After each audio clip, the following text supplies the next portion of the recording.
Hello everyone, জয় জগন্নাথ। আজকে তো রথযাত্রা, আমরা সবাই জানি জগন্নাথ দেব তার মামার বাড়িতে আসবেন। আর আমরা সবাই জানি রথযাত্রা বা রথ দ্বিতীয়া একটি আষাঢ় মাসে অনুষ্ঠিত হয়, আর এটা অন্যতম প্রধান অনুষ্ঠান। ভারতের উড়িষ্যা, ঝাড়খণ্ড, পশ্চিমবঙ্গ আর বাংলাদেশে এই উৎসবটি করে থাকেন। এটি হচ্ছে রথযাত্রার মেন শহর হচ্ছে পুরী। সেটা আমরা জানি। জগন্নাথের মন্দির হচ্ছে পুরীতে, এবং সেখানে খুব ধুমধাম করে জগন্নাথ পূজা করা হয়। এবং জগন্নাথের উৎসব উপলক্ষে বিভিন্ন জায়গায় অবশ্য মেলা এবং অনেক কিছু অনুষ্ঠিত হয়।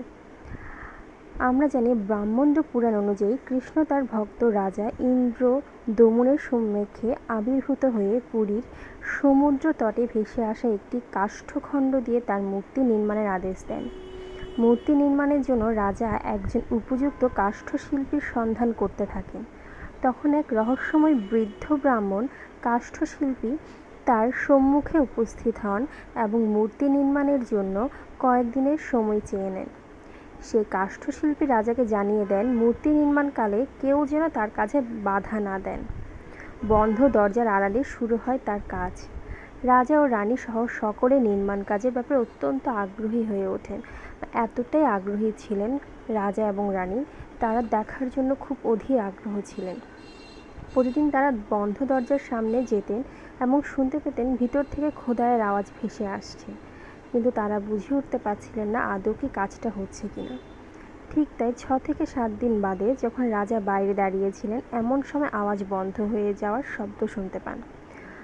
তখন তিনি কৌতূহলবশত রানীর কাছে গিয়ে দরজা খুলে ভিতরে প্রবেশ করার সিদ্ধান্ত নেন, এবং রানী এবং রাজা দুজনেই দরজা খুলে ভিতরে প্রবেশ করেন। দেখেন মূর্তি তখন অর্ধ সমাপ্ত, মানে পুরোপুরি কাজ সম্পূর্ণ হয়নি, অর্ধেক কাজে পর্যন্ত তারা তৈরি করেছিলেন এবং কাষ্ঠশিল্পী অন্তর্ধিত। এই রহস্যময় কাষ্ঠশিল্পী ছিলেন দেবশিল্পের বিশ্বকর্মা, যিনি সব কিছু তৈরি করতেন। মূর্তির হস্তপদ নির্মিত হয়নি, মানে মূর্তি তার হাত তখনও দেওয়া হয়নি। ঠিক সেই টাইমে রাজা এবং রানী দুজনে দরজাটা খুলে নেন এবং সেই কাজে বাধা দানের জন্য অনুতপ্ত করতে থাকেন। তখন দেবর্ষি নারদ তাদের সামনে এসে হাজির হন এবং রাজাকে সান্ত্বনা দিয়ে বলেন, এই অর্ধসমাপ্ত মূর্তি পরমেশ্বর এক স্বীকৃত স্বরূপ, এই অসম্পূর্ণ রূপেই পুজো করতে বলে গেলেন। ঠিক তেমনই আজও সে অর্ধসমাপ্ত রথ তাকে প্রতিষ্ঠিত করতে হয়। কথিত আছে আষাঢ় মাসের শুক্ল দ্বিতীয়ায় বলরাম ও বোন সুভদ্রার সঙ্গে মাসির বাড়ি যান জগন্নাথ। মাসির বাড়ি অর্থাৎ ইন্দ্রদমনের পত্নী ও গুন্ডিচার বাড়ি। সেখান থেকে আবার 7 দিন পর মন্দিরে ফিরে আসেন জগন্নাথ। এটাকে জগন্নাথ দেবের মাসির বাড়ি যাওয়া বলে, বা তার ঘুরতে যাওয়া বলে। পরপর তিনটি সাজে সেজে ওঠেন রথে সে মাসির বাড়ি যাওয়ার উদ্দেশ্যে। এই যাওয়াকে সোজা রথ বলে। আর মাসির বাড়ি থেকে যখন সে আবার তার বাড়ি ফিরে আসে সেটাকে বলে উল্টো রথ। আবার অনেক পুরাণে বর্ণিত আছে রথযাত্রার সূচনা হয় প্রায় 1000 বছরের পুরনো। ইতিহাস অনুযায়ী গঙ্গা রাজবংশ ও পরে গজপতি রাজারা পুরীতে রথযাত্রা চালু করেন। শ্রীকৃষ্ণের মৃত্যু ও দ্বারকার কার্তিক নির্মাণের সঙ্গে এই উৎসবের গভীর যোগ রয়েছে। পুরাণ অনুযায়ী রথে করে ভগবান জগন্নাথের সফর মূলত তার মা গুন্ডিচার ঘরে যাওয়ার প্রতীক। আবার অনেক জায়গায় আছে একটি বিশাল গাড়ি যার উপরে হিন্দুদের দেবতার মূর্তি রয়েছে। এর অর্থে ইংরেজি জগন্নাথ শব্দটি সপ্তদশ শতাব্দী, যা উড়িষ্যা পুরীতে অবস্থিত জগন্নাথ মন্দির দ্বারা অনুপ্রাণিত, যেখানে রথযাত্রার মন্দিরের গাড়ির শোভাযাত্রা অনুষ্ঠিত হয়, যা জগন্নাথের প্রতিমা বহনকারী রথের একটি বার্ষিক শোভাযাত্রা হয়।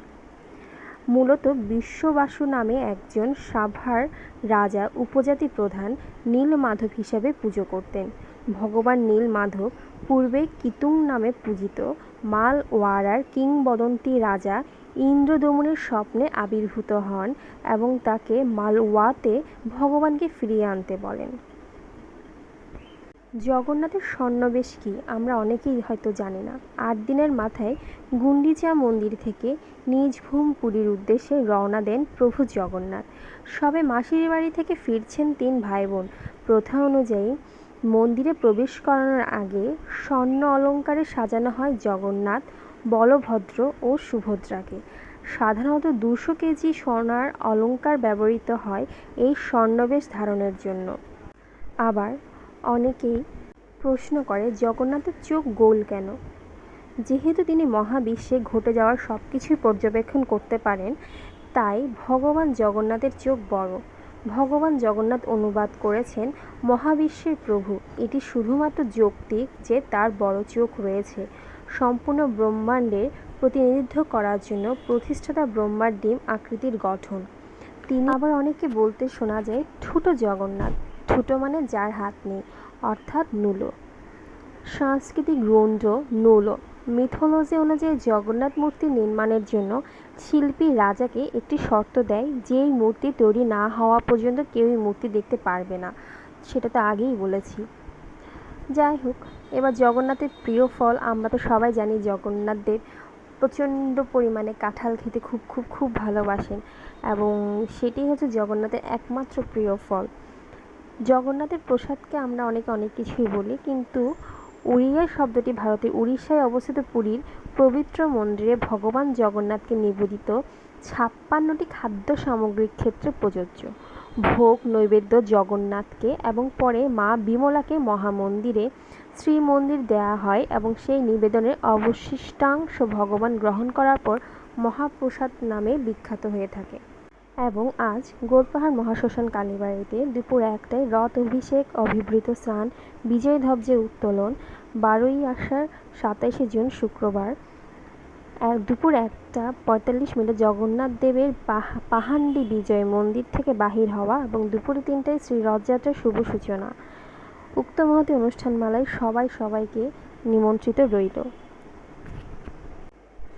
এবং আজ রাধা মাধব মন্দির ও শ্রী গৌরনিতাই আশ্রমে রথ সবাইকে যাওয়ার আমন্ত্রণ রইল। জয় জগন্নাথ।